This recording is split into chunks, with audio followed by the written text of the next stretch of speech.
Welcome back to the Cybersecurity America podcast, where we discuss the latest threats, trends, and innovations shaping the cybersecurity landscape. Today, we're joined by Geoffrey Mattson, CEO of SecureAuth and a longtime cybersecurity and technology leader with extensive experience in identity security, networking, and emerging technologies. As organizations continue to move to the cloud and adopt AI-driven solutions, identities become the new security perimeter. Yet despite advances on authentication technologies, identity-related attacks remain one of the most leading causes of security breaches. The challenge is no longer just securing human users. Organizations must manage machine identities, service accounts, AI agents, all which introduce new authentication risks.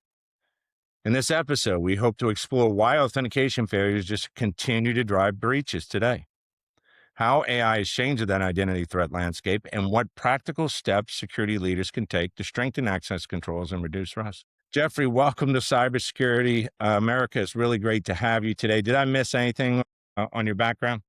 No, thank you, Josh. Longtime listener, first-time guest. I was excited to talk to you on the screening call. You just had such a rich experience. I think we kept going on longer than the screening call is supposed to because of it was a good conversation. So Jeff, I just really had that one kind of question, couple of five or four main topic areas, but I decided to choose one of them here. Just say, why is traditional authentication breaking down right now in modern environments? You have to explain what's happening right now, why this is such a big trend.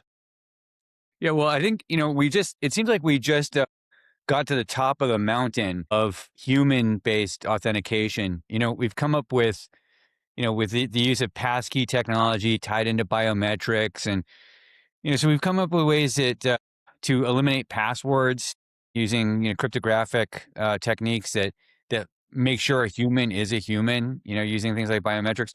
And that's, the height of what we've been trying to do on the human authentication side of the fence for a couple of decades. Now you can, have customers who are large banks whose employees never, ever, ever have to deal with a password, not even once, not even an initialization time. They're automatically and safely logged into everything that they need to access. But just as we solve this problem, just as we get to the top of this, of Everest, suddenly, Mons Olympus, the mountain in Mars that's 5 times bigger, is suddenly put before us because these employees now that we've, very safely gotten into the enterprise and that we've pretty much, all but eliminated phishing threats against, they now have armies of ghost employees working for them that are agents. And these agents are, they're different from employees in that they don't have any sense of accountability, as a human does. They are super empowered. We talk about biological friction. If I can set up some basic rules for a human and I know that they can't, if I allow them to delete database entries, they'll be able to delete a few database entries in an hour, but an agent could delete the entire database, in a few minutes. So they're super empowered. They're not accountable. They're stochastic processes, so they're unpredictable. So we've talked about before is, well, can we think of them as sort of, service accounts, or can we think of them as microservices? And it's kind of difficult to use that model too, because, they say that, managing microservices is like managing trains, whereas agents are more like taxis or Ubers running around a city. If I test a particular configuration of microservices, I can trust that they will behave within the boundaries of the test that I've done, more or less. Whereas by design, LLM-based agentic systems are designed to be more creative and more brilliant, than any of us could possibly predict, and their behavior changes all the time. So it's almost as if they don't even have a static identity anymore. It's more, they're driving us to this concept we've had in identity security for a long time, which is, what we're really trying to figure out is not just who you are, but what do you intend to do at any moment. You could be a trusted employee, but have you turned against your employer? You could be someone coming from the outside. You can be a customer accessing the system, but maybe you also have some intentions that, aren't what they should be. So with agents, we have to look at them at all times and see what their, the most important aspect of them is what their intent is at any given moment. We have to make that judgment call, and we have to do it for every single tool call that they make in the enterprise because they could change at any time. As I said, they're stochastic, unpredictable processes, right? So really, I think to sum it up, I think it's a new era in authentication and authorization and identity security. I think it puts identity front and center. In the past, identity has felt like what my kid would call a NPC, a non-playing character, Right. and whereas now it has main character energy in I know what cyber. that is now. Thank you for having so many kids. You know what that is? I'm still trying to figure out what 6-7 means, but so yeah, and but the problems we're facing are kind of tech debt we've had in the identity stack all along that are now exposed by this new demand for use of agentic, and in ways that demand that we come up with solutions immediately because there's explosive growth in the use of agentic. Mhm. Yeah, and I see the implementation of it really rapidly, like for password and going to passkeys for logon and authentication. There's so much you can do just through Azure. If you're using instead of an SMS token for that second factor, you can use the application. There's other factors as well. So, but a lot of this stuff is not implemented. A lot of customers who buy O365, they implement Azure. None of that's turned on. You're lucky if Yeah. MFA is turned on. Yeah, And you saw I've seen. Microsoft just putting out that, directive that Mhm. where they're heavily pushing the use of passkeys at this point now, right?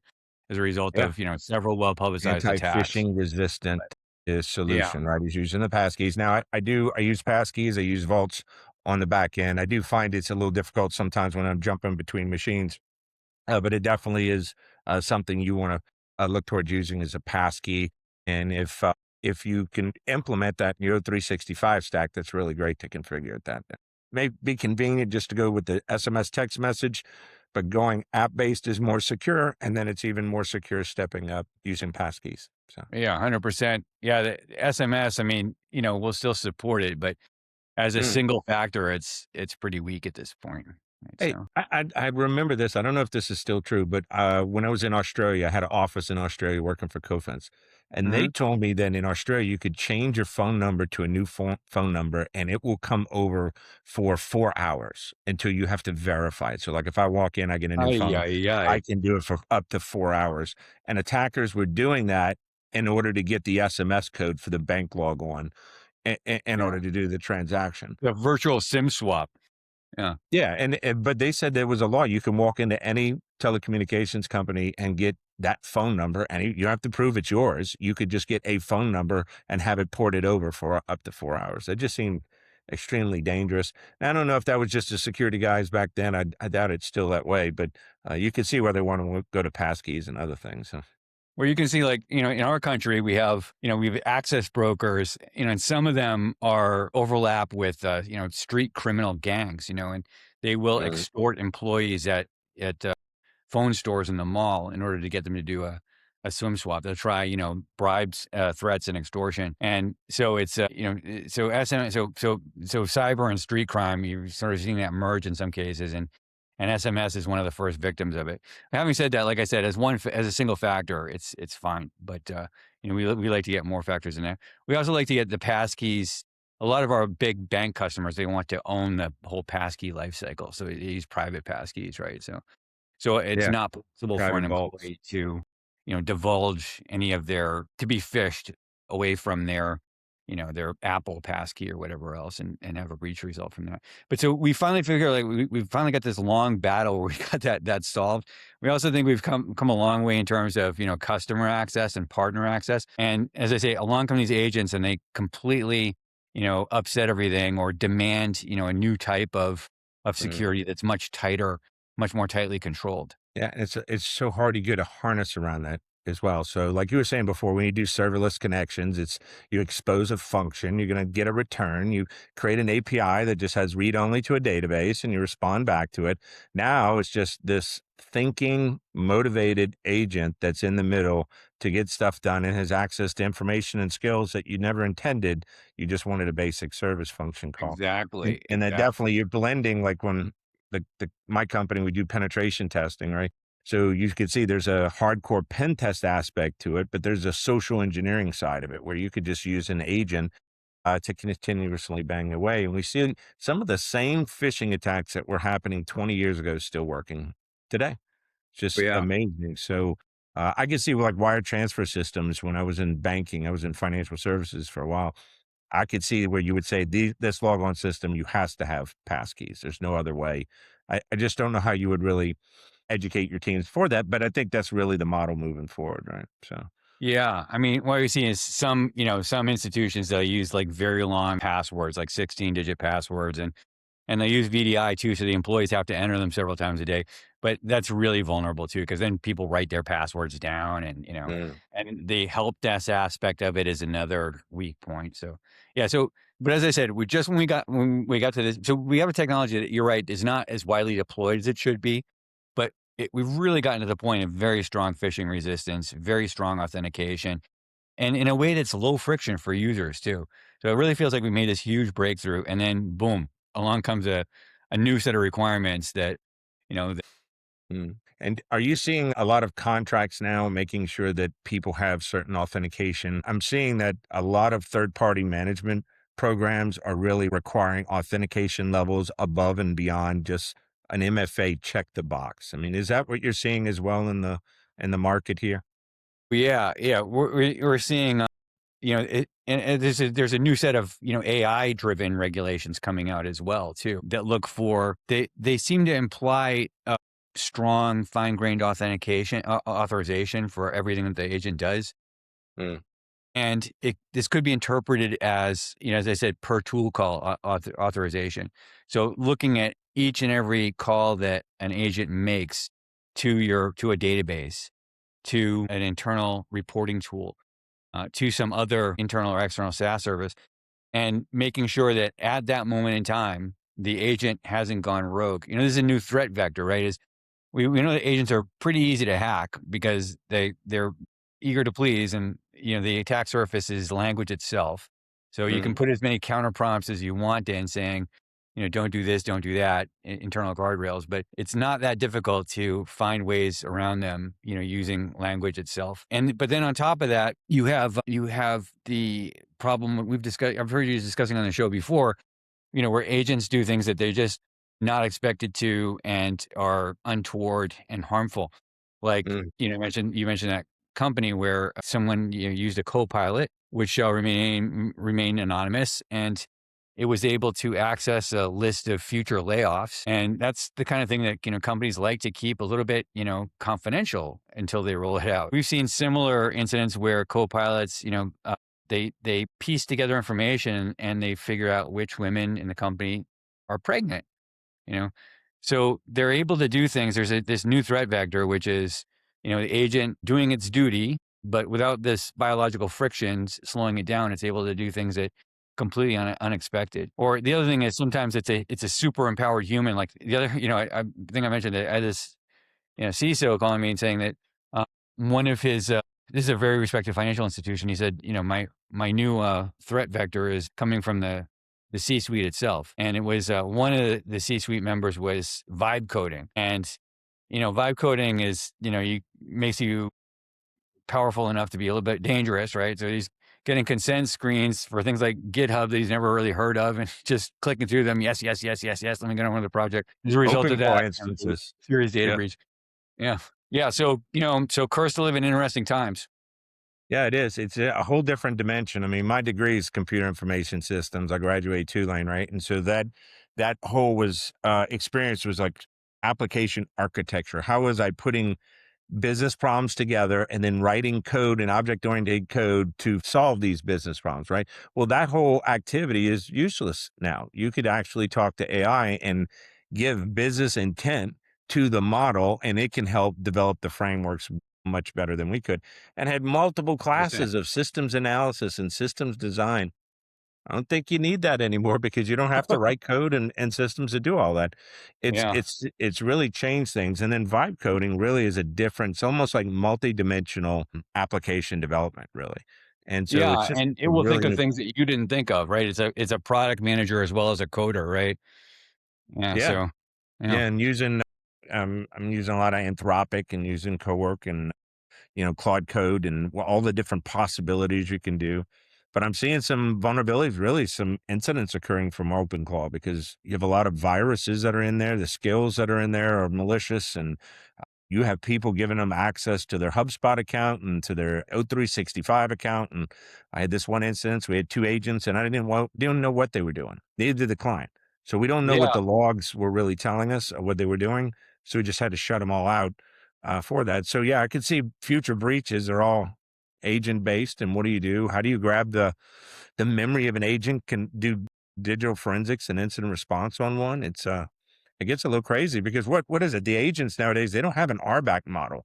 Like in the example you were talking about, the previous show we talked about, where a friend of mine had a breach because they used Microsoft Copilot, and he asked is, was there a layoff and coming up? And not only did they respond with the list of layoffs, it responded with like sensitive information, social security numbers and all this to pay and so forth. So it caused a major breach. Both business units are using it in order to do business, right? Yeah. And what you're finding is really the best thing is just to have sensitive data enclaves and just say, if you're dealing with HR, HIPAA, GOBA, PCI, if you're doing with anything like that, that goes in a complete data enclave that maybe you do have AI agents, but they're almost the same way as the military. We have classified, unclassified, top secret networks, and do something like that from a data perspective and then run agents, because right now it's just not mature enough to handle like multi-tenant data classifications, if that makes sense. I don't know. What do you think? 100%.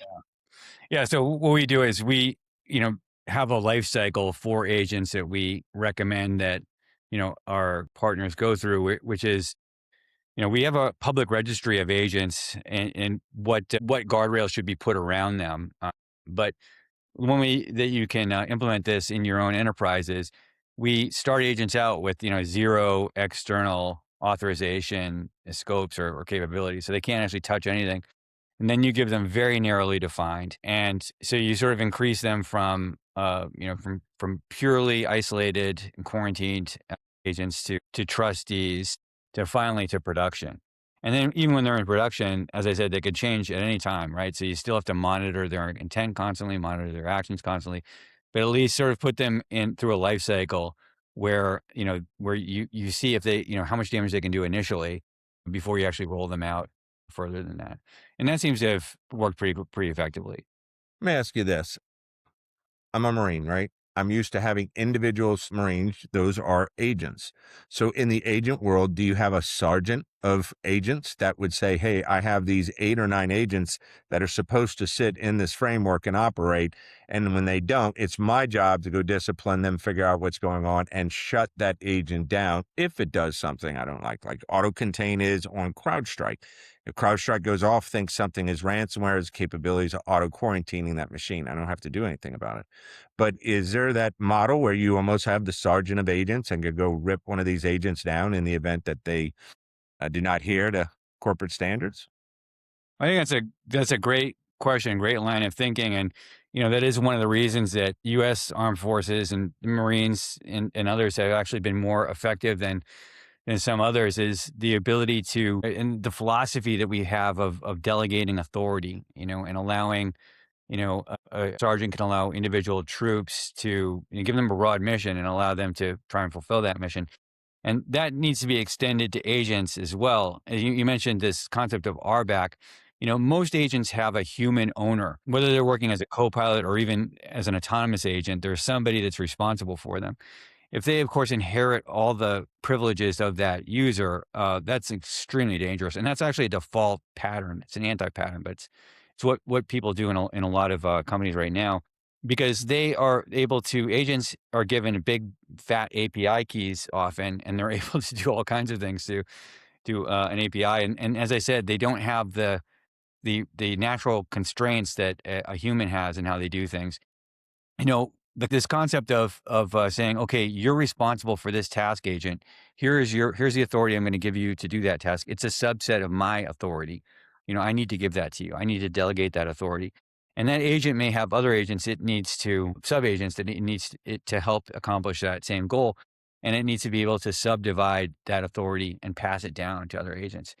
And so that's this concept we've had in authorization schemes like OAuth, this concept of delegated authority needs to be more widely implemented across the industry, right? But I think that pattern is highly applicable to that. Being able to pass down authority, infinite levels, but always down scoping on the way down, right? And always maintaining a record of that delegation chain, right? So to be used for auditing purposes and also for behavioral analytics.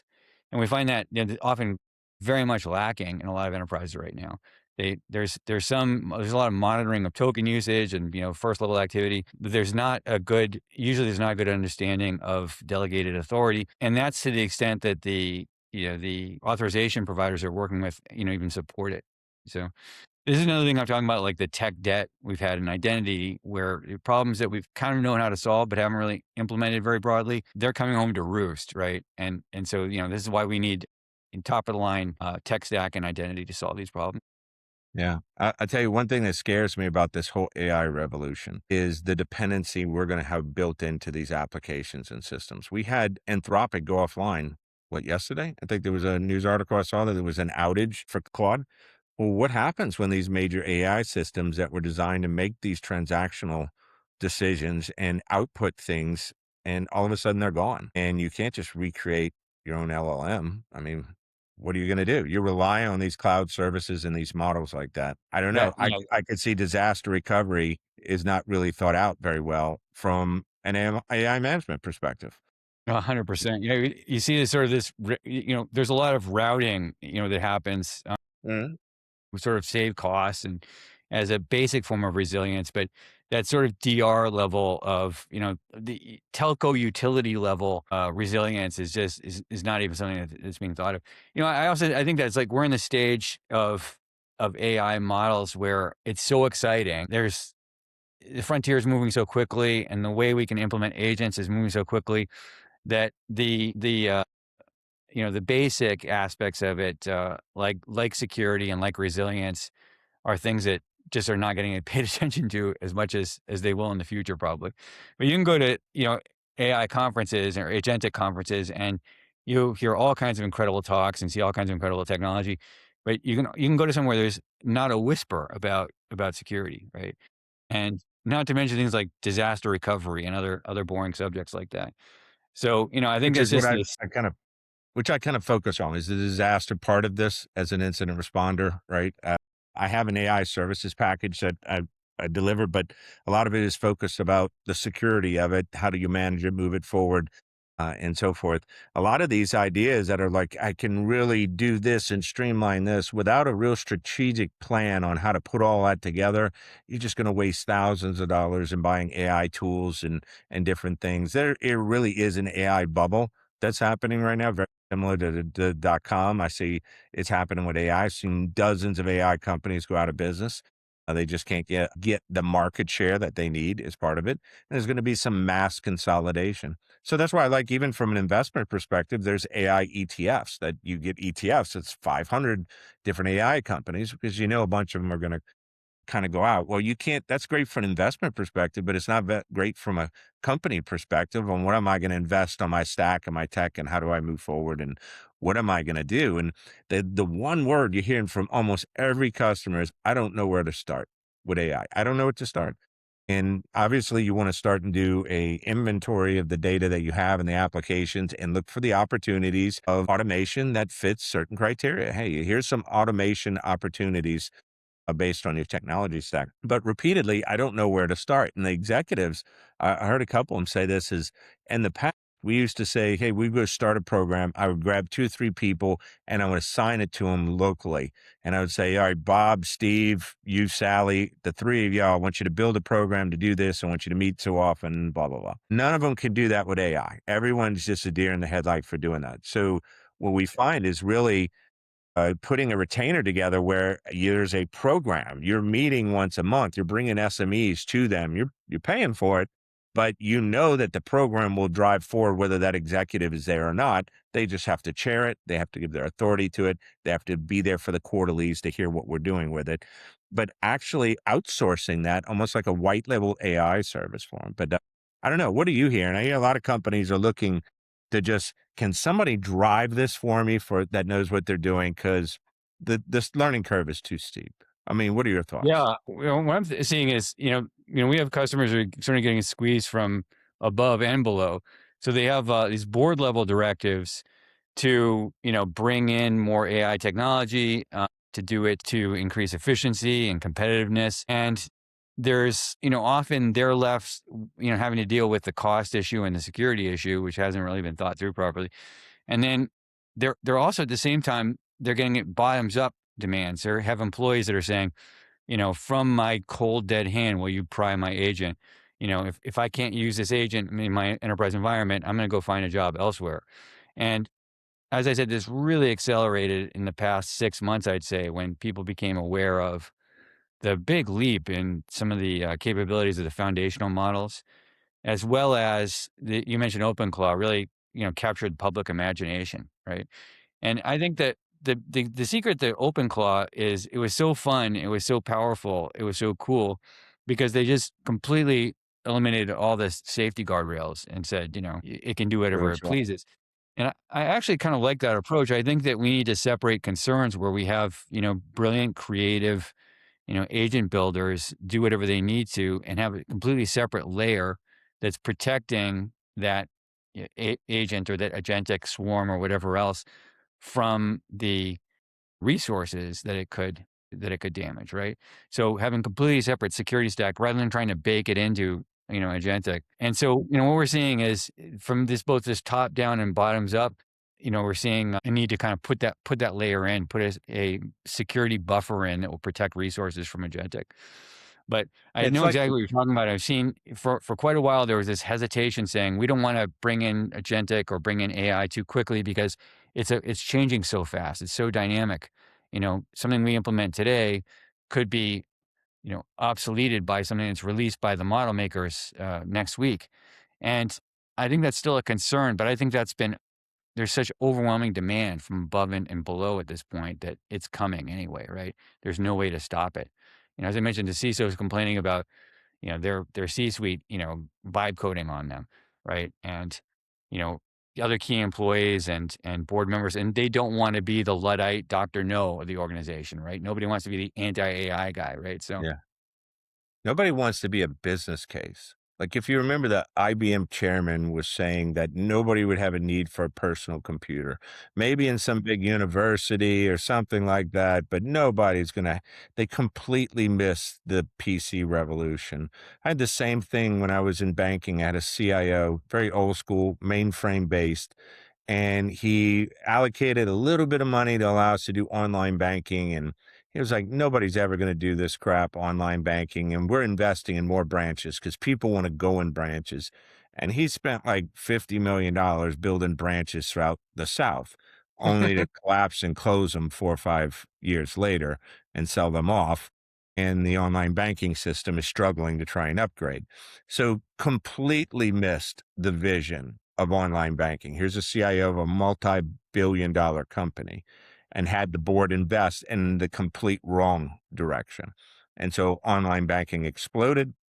We missed a lot of that. And so you could just see being on the forefront, the same with remote deposit capture. I was in the banking system where it used to be we would scan checks and we actually had people that would do items capture at night and they would get the slips at Whitney Bank, and we'd look at them and they would do micro checks. And so you had physical checks. And then we had to implement a system for remote deposit capture where they're scanning it.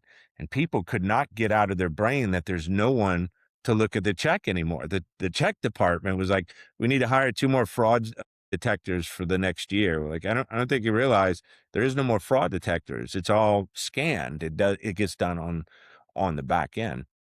And so you see these kind of revolutions in technologies, and a lot of times these companies are behind the curve, mostly because of their leadership, not because they couldn't consume the technology. It's because their leadership couldn't even envision it.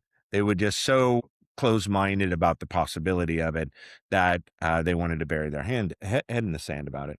So I see that kind of repeating here as well. It's like, all right, there's a bunch of AI. I don't even know what it is. It's like killer robots to me, a lot of these executives. So they don't know how to structure. And I think the first thing always is just to figure out what partner you ought to bring in for it. I mean, that's the first thing I realize is I know I don't have the expertise in everything. So I look at who would I bring in who's trusted that can give me the advice and guidance to put something together. And Jeff, I think that's kind of the same thing. You kind of operate as a trusted advisor for your customers and your clients. And that's kind of really the key on how to get into that stream, wouldn't you think? Exactly. Yeah. What we've done is that's why, many people haven't heard of us maybe in the identity space, even though we have some of the largest companies in the world with most stringent requirements. We remain independent of whatever, IDP or mainline identity provider they want to use. And we also remain independent of whatever cloud provider they want to use. Sometimes those are the same thing, like Microsoft, Azure Cloud and Entra. We can work with anything that they use. And what we offer is the ability to, deploy a solution like agentic security that is not a lock-in extension of some other big vendor's, overall strategy to own their business. We are the Switzerland of solutions. We can play nicely with others, and we can, allow you to swap in or out other any of these other big vendors. And in that way, we don't really have a dog in the fight of using this as the tip of a spear to bring in a huge solution that you're going to be stuck with, right? That will strangle you. So, yeah, so that is exactly our approach, and that's why these larger customers, trust us, even though we don't have as big of a name as an Okta or a Microsoft or Ping or what have you. Yeah. But it's all heading that way. I mean, and authentication is definitely the key there. And I think putting risk management appropriate for it, where you're seeing risky logons coming from this area. You see the LAN attack where they just logged on in San Francisco and then 2 minutes later they're in New York. So it's impossible unless there's a VPN or something. What is going on? We're seeing users authenticate through Tor nodes where that's not normal, and only something that's highly suspicious. So just tying into the authentication side of this and being more prescriptive, because that's where a lot of these attacks are occurring, is just account takeovers, for instance. There's no malware, there's no nothing. They have no MFA enabled. They logged on as them. They're going through the email. They respond and say, hey, I need to change the account and routing number for this payment here. Can you send it to this? And within 2 months, that was happening 20 years ago, 30 years ago. It still happens today, left Yeah. and right. And when people don't realize is in banking, there's two sides of it. There's a personal side and there's a commercial side of it. If you get Right. hit on the personal side of it, you're covered FDIC, you covered from consumer protection laws, so forth. They could have to put the money back in your bank account. But when you're a business and you have a commercial account, you sign a whole different set of agreements. Any money that moves under your ID, you're responsible for, because they don't have the username, the password, and they don't have usually the RSA token or the MFA token, whatever their authentication standard is for it. They don't have it, only you do. So when that loss occurs and you accidentally ACH or wire something out to someone else, you're responsible for it. So saw many companies that were in incidents where they lost hundreds of thousands of dollars. They didn't have business interruption insurance. If they would have had business interruption and fraud insurance, they could have been covered for that. They could have had a fraud Yeah. policy for it. It could have, and then when you went to get the policy, they would have said, how is your authentication set up? It's the first thing they ask. How's your authentication, authorization? How are you going to release this if we're going to insure you for this? Well, they try to skip that, and when the event occurs, they have nothing to happen. I was in New Orleans, and this is when I was living in New Orleans, so this is like 15 years ago. They had a crane company that got hit with ACH fraud. And this lady, nice lady, mostly it's always an account finance, but bookkeeper type person on the back end. She sent $150,000 to the attacker, and then there was another one, and there was like 100,000. So it was 250,000 over like a month period. And it took a while to figure out that it wasn't landing. The provider was saying, you haven't paid us.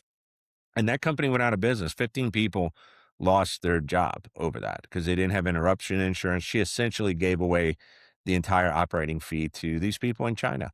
And so it was devastating. I saw that firsthand what it did to those people. And she felt horrible. She didn't gain anything financially by it. She just thought she was doing what she was supposed to.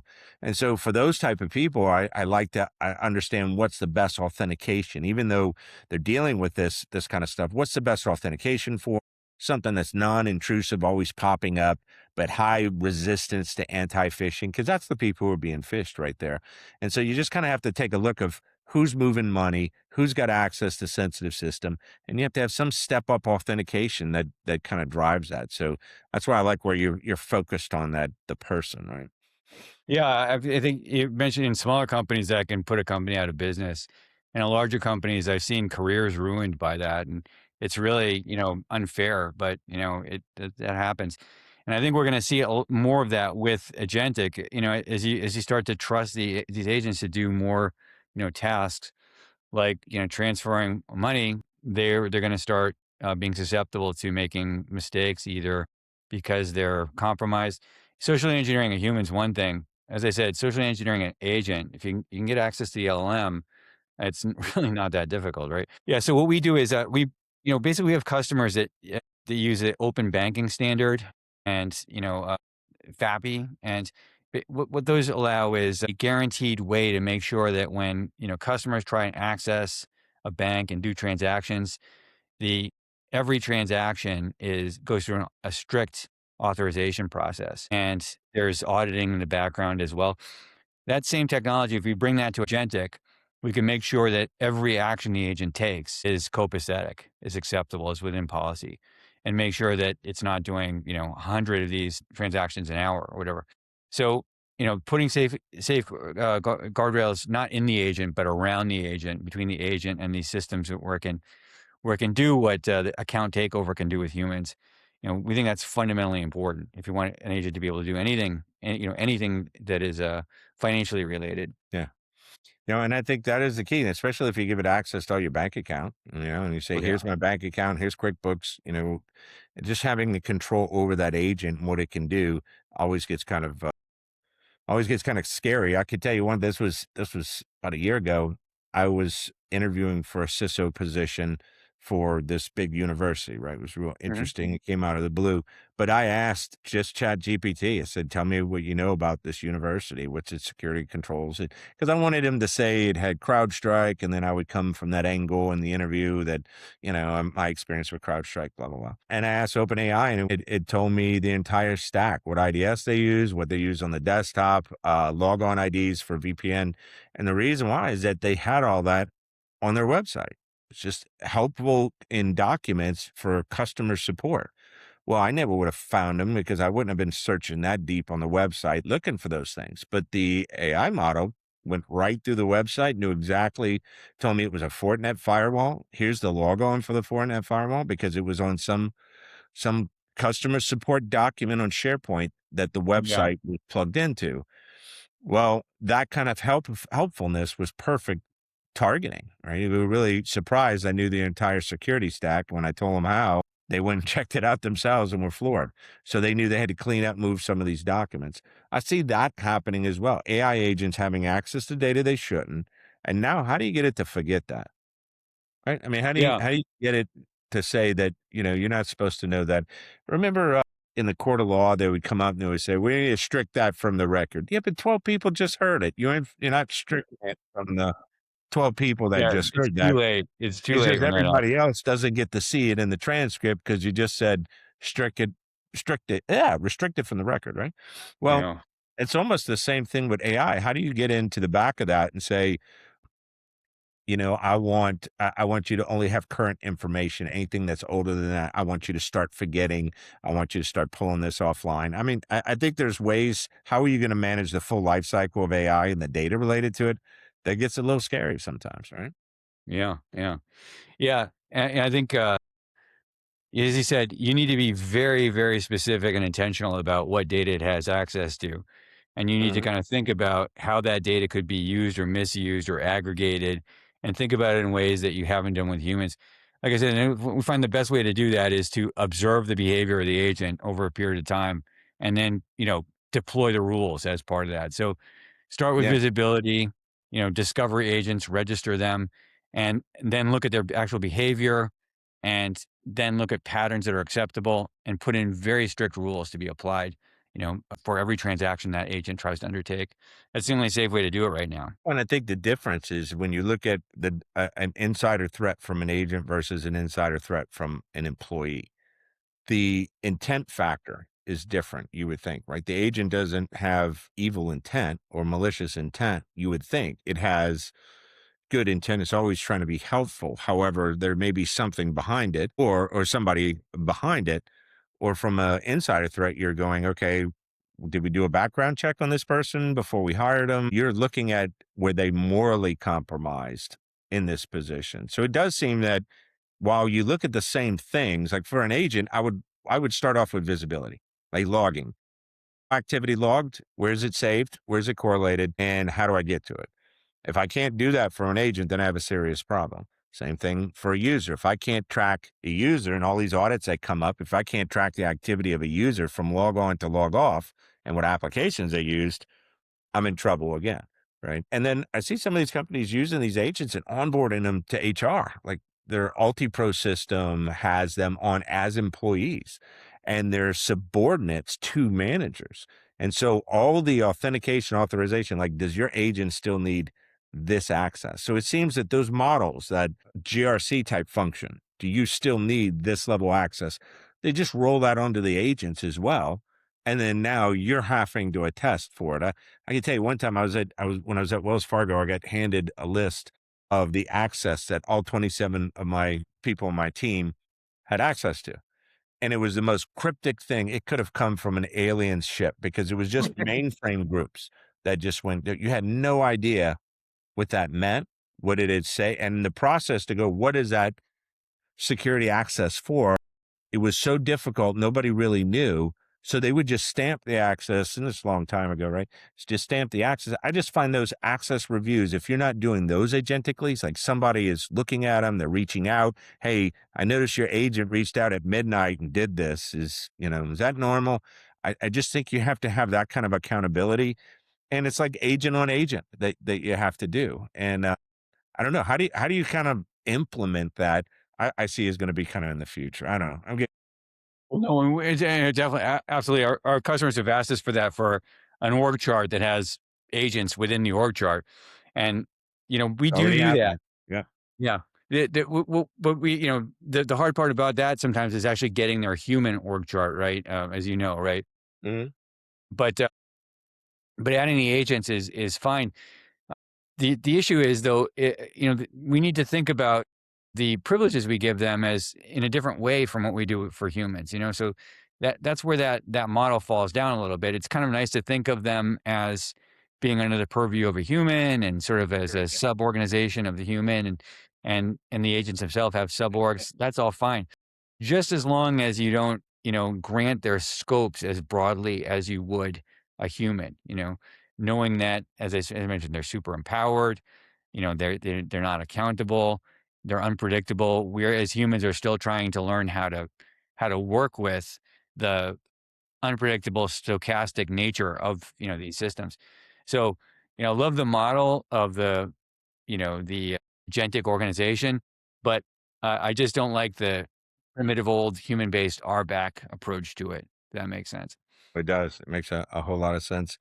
And I think that's really the future, is how you put your hands around these things. How do you drive them for efficiencies? You're going to have them. You can't be too afraid of them, but implementing them too quickly does introduce additional risk. I definitely wouldn't be implementing or wouldn't ingest sensitive information yet, or I would have enclaves are separated right now and not plan for the agent to figure out what it should have access to and what it shouldn't have access to.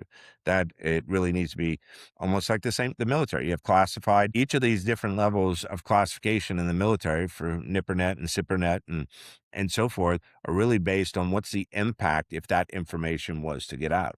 And so Yeah. from an HR perspective, if I enclave their data and just say whatever agents I have are specific to that enclave worth of information, then the co-pilot that's outside of that would never know what they're working on. You could still get the power of agentic workflows. You could still get the power of that, but you have to actually get into these architectural segmentations of data.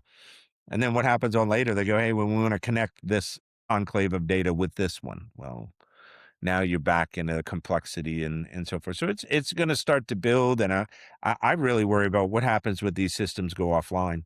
Where your help system to reset your password to get back in is an AI based system, and somehow the model crashed and you can't get back in. And we have now gone to pen and paper, so to speak, from an AI perspective. If you remember, in banking, they would say, okay, how do you get back to pen and paper? If Hurricane Katrina wiped us out when I was in New Orleans, so how do you get to actually taking transactions over paper and so forth? Well, I think we need to have that concept for AI is how did some of these systems, and I don't think they would survive. They would be so ingrained with an AI system and that if one of those components went down, it actually would be non-functional. I don't know. What do Yeah, you think? and I agree. I'm personally non-functional without my AI agents assisting me, right, at this point. So my IQ drops 50 points, if I don't have access to them. So yeah, Right. case in point. Well, look at this. I mean, just when I was talking to you on the screening call, right? I have my AI agent Granola, and I like Granola. It's really good on the notes, and it does a great job. And I tell it, hey, what are some great questions to ask this guy on a podcast? And it came up with three or four. I'd use its judgment. And that was outside of what it was supposed to do. It was supposed to just tell me that's like 4 or 5 subjects where you can do a summarization, do a to-dos, or send an email reply, right? I could have sent an email reply to our screening call. Well, that was its four primary functions, but I asked it to do something completely outside of that and just said, hey, based on the transcript, create me a couple questions that would be great for a podcast related to identity. And it wrote 5, 6, it wrote several of the questions that we talked about on this show. So to me, that's an example of something it did outside of its primary function. Its function was just to tell me what are the to-dos over the 8 meetings I just had. What were the to-dos? What do I need to get done tomorrow? Well, that's its complete job. But I told it to do something completely outside of that, and it did. Well, how do I know other tools don't do that? And that's why I think it's a brave new world with penetration testing. It used to be you had to be really good with a burp suite and looking at HTTP reject codes and all this kind of stuff. And now it's really you need to know language. You got to be pretty good on language and prompt management and how to be sneaky. And Yeah. what's so interesting, as soon as we create something cool like Claude, OpenClaw, always some idiot tries to screw everything up and criminalize it. Like everybody tries to corrupt everything good you put out there. You go like, hey, how do we Well, they automate did this have stuff nice things. that Yeah. can do that? And there's just always some evil out there that's always going to say, how do I corrupt that? Every time it comes up, it's just I don't know. I'm just personally disappointed with every time we come out with something, it always gets abused. Yeah. I think we'll move to a KYC model with the foundation model providers, right? But there'll always be, privately hosted models, and Yeah. the open source ones are getting even more powerful now. So this is a huge pernicious problem, right? Like I said, I mean, if you actually look at the conversation we said earlier about agentic flushes out all the identity tech debt, security tech debt that we've been accumulating for the past 20 years.